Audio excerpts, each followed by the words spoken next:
Comment utiliser Google Analytics pour comprendre d'où viennent les visiteurs de votre site? Comment ces visiteurs sont-ils arrivés sur votre site? Est-ce que ces visiteurs sont vraiment qualifiés? Quelles sont les pages de votre site qui attirent le plus de trafic? Et surtout, comment pouvez-vous utiliser ces informations pour améliorer votre site internet? Ok, commençons par le commencement. Comment ces visiteurs sont-ils arrivés sur votre site? Pour cela, on va tout simplement se rendre dans le menu Acquisition, Tout le trafic, Canaux. Ce menu nous donne une vue d'ensemble des principaux canaux qui ont apporté des visiteurs vers votre site. Est-ce que ces visiteurs sont venus de l'organic search? Autrement dit, est-ce qu'ils sont arrivés sur votre site depuis un moteur de recherche? Du direct, le visiteur a tapé directement l'adresse de votre site dans la barre de son navigateur. Du referral, le visiteur est arrivé sur votre site internet depuis un autre site internet. L'affiliate, le visiteur est venu grâce à un partenaire qui vous a recommandé à lui.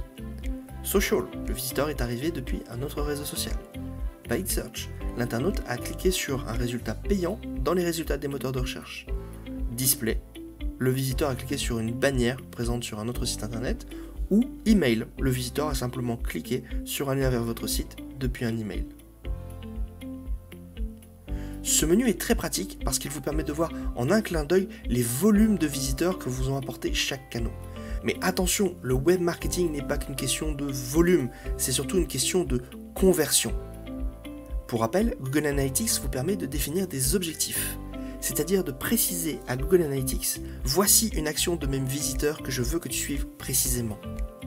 Quand un visiteur termine une commande, quand un visiteur ajoute un produit au panier, quand un visiteur complète une demande de devis ou complète le formulaire de contact du site.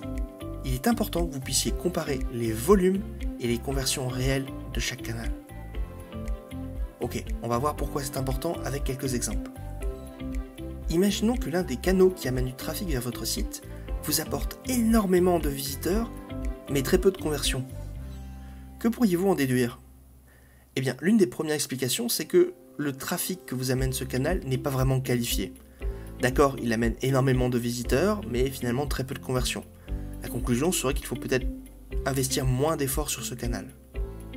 Mais une autre explication est que votre site peut être optimisé pour mieux convertir les visiteurs. Aujourd'hui, il attire beaucoup de visiteurs par ce canal, mais ce qu'ils voient sur votre site ne les convient pas et ils quittent votre site sans convertir. À vous de voir ce que vous pouvez améliorer. Une troisième explication serait que ce canal est avant tout un canal de découverte. C'est-à-dire que les visiteurs vont vous découvrir par ce canal, mais ils feront leur conversion lors d'une autre visite qui viendra après. Cela arrive très fréquemment si vous utilisez un blog pour attirer du trafic. Le visiteur qui n'a pas encore une intention ferme d'acheter va vous découvrir via votre article de blog, s'inscrire à la newsletter, et lorsqu'il fera son achat, c'est en revenant depuis la newsletter ou après avoir ajouté votre site en favori. Ok, prenons l'exemple inverse. Imaginons un canal qui amène finalement peu de visiteurs, mais la grande majorité de ces visiteurs convertissent. Que pouvez-vous en déduire? Eh bien, la première explication serait qu'il faut mettre les bouchées doubles. Si vous avez autant de conversions avec si peu de visiteurs, il faut trouver des moyens d'augmenter les visites qui viennent de ce canal. Mais une deuxième explication serait que vous avez atteint un plafond. Par exemple, ce canal est un canal de partenariat, et vous avez déjà signé un partenaire avec les plus gros influenceurs de votre thématique. Comme vous pouvez le voir, il n'y a pas de règle absolue. À vous de regarder chaque situation et de vous poser les bonnes questions pour prendre les bonnes décisions. Google Analytics peut vous aider à en savoir plus. En cliquant sur chacun des canaux, vous allez en apprendre plus sur les sessions qui sont venues par ce canal. Par exemple, en cliquant sur le canal Referral, vous allez voir apparaître la liste des sites internet qui ont amené du trafic vers le vôtre. Chaque canal va vous apporter des informations qui lui sont propres. L'organique et le paid, par exemple, vous indiqueront les mots-clés qui ont été tapés par les internautes avant d'arriver sur votre site. Le canal direct, quant à lui, vous montrera la page de votre site sur laquelle les visiteurs ont atterri. Et puisque l'on parle de ce sujet, quelle page de votre site attire le plus de trafic?